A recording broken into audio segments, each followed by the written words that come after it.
Welcome back to Lotus on Track and a thrilling race from Lotus Cup UK at a very blustery Castle Combe. The grey clouds are looming, but the pace at the head of the field has been frantic throughout. It's Rob Fenn who leads it from Chris Randall at the moment in the Supersport Championship race and the Production Championship race, being led by Rob Boston as the pit window is open and all the cars must have a mandatory pit stop. Many of them will be making a driver change, including Tom Roche, who comes in hand over to Alex Preston. Rob Fenn, how long will he stay out into the race? At the moment it's running faultlessly. Now that's rain coming down, isn't it? Look at that rain. And so this is what we had been fearing was going to happen. The clouds have been moving in and Rob Fenn has got those windscreen wipers working away as he accelerates on towards Camp Corner, and into the pits he comes. So Rob Fenn electing to make his pit stop early, wise move, because they have plenty of opportunity to make changes to the car as they need to, and with the rain coming down that may prove to be a good idea. So Rob Fenn brings himself down to the pit lane speed limit as he winds his way through the chicane. The team ready and waiting for him, and to a halt is Rob Fenn ready for his driver change, although the rear engine covers come with. Now I hope there's nothing too serious there for the race leader's car, although a little bit of concern has to be said. Further back, the battle's still continuing as Ken Savage is being passed there by Jack Goff. Is Goff going to find the grip to his liking to Tower Corner? Yes, he is. So although the rain's coming down, that just seemed to be a brief squall, because as soon as the rain appeared it had gone away, but it's still very slippery and Jack Goff loses it into bobbies, and that shows that although the rain may have momentarily abated, it's still very, very slippery out there. Tom Chataway taking no chances. He is in. He's going to be handing over to Mark Speller, vastly experienced driver. Mark Speller is still, work continues on that Go Green Motorsport car, and this is now beginning to look very serious. Some essential fluids being tipped into the rear compartment. Steve Train is in, and he is going to hand over to British Touring Car Championship crown favourite Paul O'Neill. And Paul, he's got experience racing in Lotus 1,000km races, enjoys racing these Lotus cars. Let's see how he goes. Chris Randall, meanwhile, as the erstwhile race leader is ailing in the pit lane, is really taking the opportunity here to try and build a bit of advantage at the head of the field as Mark Speller rejoins in the 211 piloted by Tom Chataway in the first half of the race. So Speller out into the fray. Blue flag's being waved. It's a quick pit exit here at Castle. You get Fenn out midway through Folly, and still the work continuing, and this is now turning into a really disastrous pit stop for the Go Green Motorsport team, and that's going to put them well down the order as Paul O'Neill rejoins in the number 80. It's 211. Marcus Jewell is in, and he is due to go the race distance, so hard work for Marcus Jewell. Chris Randall will hand over to Campbell Cassidy mid-race, and Randall now emphatically the race leader. Will he be able to hold on? Rob Boston still having plenty of fun at the head of the production class, as well he might.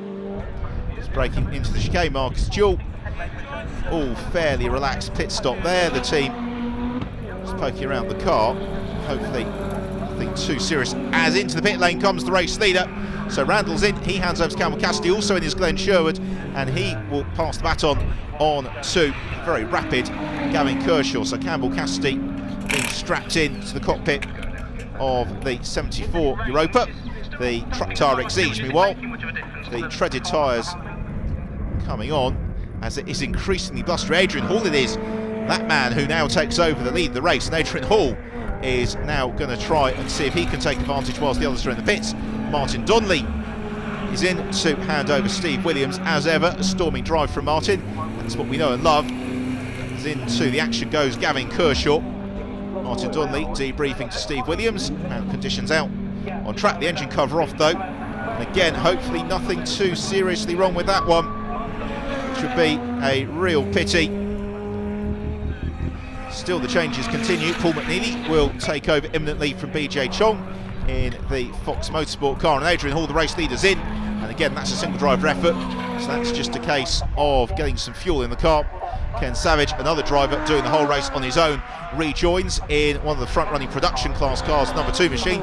Out onto track he comes now, and it's looking very ominous in terms of these conditions. The rain appearing to move back in. The umbrellas are certainly out from the hardcore up at Quarry Corner, which is where Ken Savage arrives now. The windscreen wiper is working. Is there grip? Ken Savage running a little bit wide, and that could just be to find the wet line where the grip is on the outside of the corner. Anyway, he gets through with no dramas. So we see a replay here of the 89 car of Simon Jones.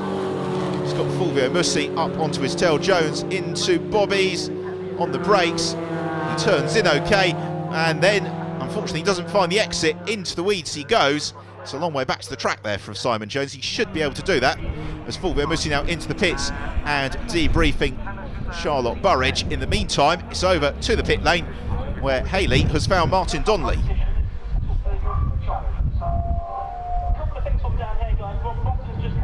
Hi Martin, so you've just been out for the third round, the Lotus Cup UK. How did you get on? We had a good start. It's a long race. It's an 80-minute race, and it's nice and steady. And we started to pick our way up to the front.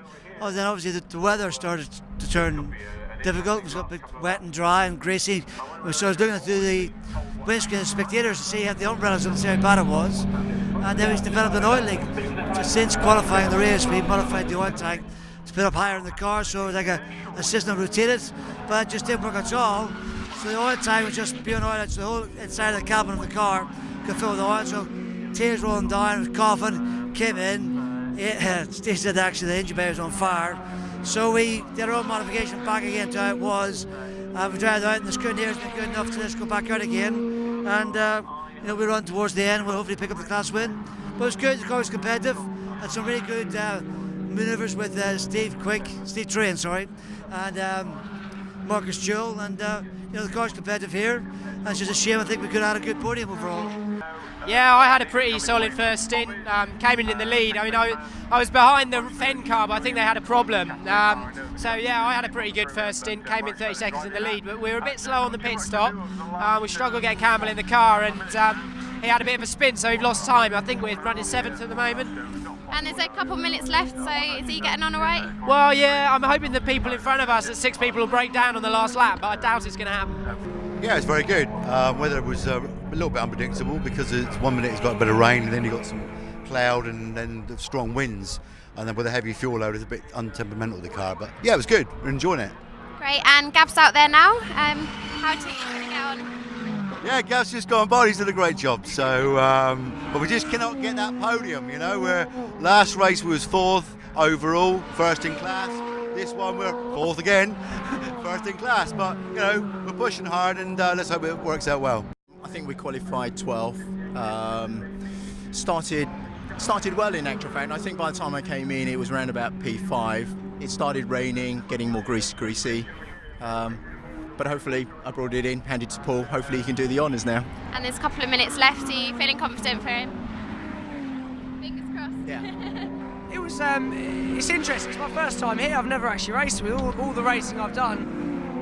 Not many championships come to Coombe, and I've quite enjoyed it. To be honest, it's nice to go to a new circuit. It was quite strange this morning going to new drivers briefing with Paul O'Neill and Martin Donnelly. Found that quite strange, but qualifying went really well. We went P2. We had quite a problem with the car, a bit of a misfire. So looking back on the data, really we should have been P1 with the car in its right state. Race started really well. Got a really nice lead. I think it was about 45-50 second lead over 3rd and 4th place. And then the gearbox when we've lost 3rd gear, so dropped about 4 seconds off a lap off pace. Charlotte's now running P4, so considering everything, actually really good. Well, there is Charlotte Burridge having taken over from Fulvio Mussi, and she is showing well. Her stint behind the wheel, just having to fight the wheel through Quarry Corner because it's still very slippery out there.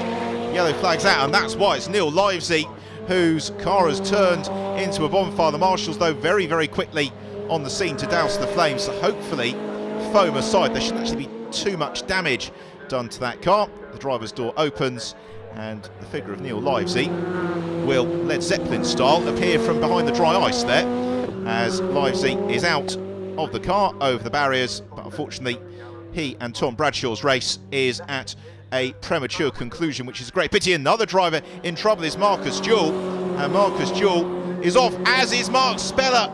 And well, hopefully the camera shortened that angle, because that was a very lucky escape possibly for Mark Speller on a quick section of the circuit just on the exit of Old Paddock. So Marcus Jewell out the race. Mark Speller, well, his blood pressure probably out of the recorded charts, but he's back into the action, and it's actually only probably lost one place with that. A little bit of grass to fall out of the rear of the car, unsurprisingly, after that spin.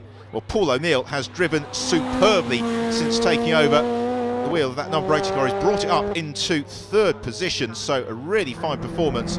Mark Speller it is who is in second position despite that spin. And Adrian Hall, well, we thought that he was well positioned, staying late into his stint. He took the lead at the pit stops and has thus far not been headed, nor has Rob Boston, who continues to lead the production class. He has done ever since those red lights went out at the start of the race. It's been an absolutely superb performance from Rob Boston, and he really has acquitted himself superbly to the Lotus Elise since moving across from Mazdas to the start of the 2012 season. He's a real asset to the championship. Adrian Hall heads out of Old Paddock for the final time, and it is going to be a very, very fine victory here in really the most challenging conditions at Castle Combe, because you talk to the drivers that say, well, we prefer a dry race, but failing that we want a completely wet race. What we don't want is a race with changeable conditions, and that's exactly what's been thrown in front of the drivers at Castle Combe today. So bouncing through bobbies for the final time, Adrian Hall has mastered the conditions. He's mastered what is a very tricky circuit here at Castle Combe, and he takes the checkered flag and the win in the third round of the 2012 Lotus Cup UK. So Adrian Hall takes the victory, but there's still plenty of racing going on behind. So Hall is able to take the acclaim of the spectators and the marshals around Quarry Corner. The battle for fourth position continues, because we have got real pressure coming from Campbell Cassidy right up onto the tail of Gavin Kershaw, accelerating out of Tower Corner onto the brakes, and Cassidy just outbrakes himself. He's going to spin, is he? He holds it. No, he doesn't, onto the grass. Hopefully he can get back on track, and now he spins. Oh, what a shame for Campbell Cassidy. I really thought he got away with that, and that is going to spin him a little bit down the order. So take a look at the final results. The win for Adrian Hall, Tom Chataway and Mark Speller in second position, Steve Train and Paul O'Neill completing the podium, Glenn Sherwood and Gavin Kershaw in fourth position. That was the Supersport standings. In terms of the production championship standings, it is the win for Rob Boston from Ken Savage and Stuart Klockneck in third. Charlotte Burridge doing superbly well to hold on to fourth position, having taken over from Fulvio Mussi mid-race. In terms of the other classes, well, in the 211s, it was the Chataway and Speller car that won it from Train O'Neill, with Simon Deacon completing the podium. V6 Cup, Steve Williams and Martin Donnelly the winners, and in the Exeges, Glenn Sherwood and Gavin Kershaw. And the Opens, the race winner, Adrian Hall takes the honours from Paul McNeely and BJ Turton, with Campbell Cassidy and Chris Randall complete the podium.